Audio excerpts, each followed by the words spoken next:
Tidak salahlah jika ada yang mengatakan bahwa pengalihan perkara mantan Jampitsus Febri Adriansyah ini adalah produk kompromi dari perang proksi, bukan jalan penegakan hukum yang konsisten.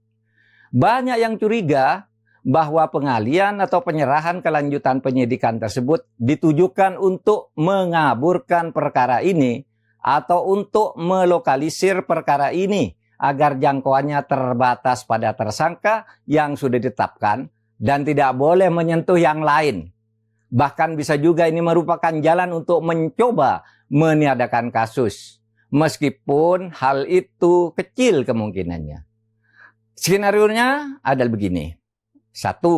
Dengan dialihkannya kasus yang tersangkanya belum diperiksa oleh penyidik Polri ini, maka tersangka Febri Adriansyah bisa mengajukan pra-peradilan dan mungkin saja menang karena dia dijadikan tersangka tanpa diperiksa lebih dulu, kemudian kasusnya dialihkan ke kejaksaan, bukan dilimpahkan. Kalau dilimpahkan itu secara hukum benar, tapi harus diperiksa dulu. Yang kedua, mungkin saja Febri tidak mengajukan pra-peradilan, tetapi kejaksaan sengaja memperlambat kelanjutan penyidikan, bahkan bisa mementahkan beberapa bagiannya, sehingga masalahnya terlokalisir pada tersangka yang sudah ada tanpa boleh merambah ke yang lebih atas, atau tanpa boleh merambah ke pelaku-pelaku lain yang mungkin juga ikut terlibat.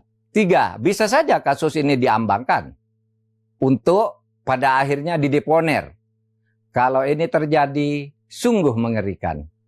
Adakah kita ini akan sungguh-sungguh memberantas korupsi jika begini cara yang dilakukan?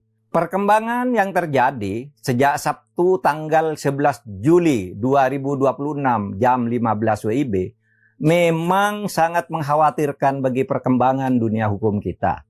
Perang proksi yang tak bisa disembunyikan ini dan yang kemudian melahirkan kompromi berupa pengalihan kelanjutan penyidikan ini bukan hanya merusak mekanisme hukum acara pidana, tetapi juga merusak sistem hukum dan cara berhukum kita dalam hidup bernegara. Oleh sebab itu, pelurusan atas hal ini perlu dilakukan segera. Ada baiknya KPK sesuai dengan kewenangannya segera mengambil alih kasus ini.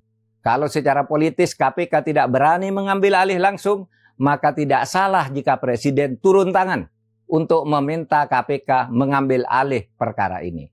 Saya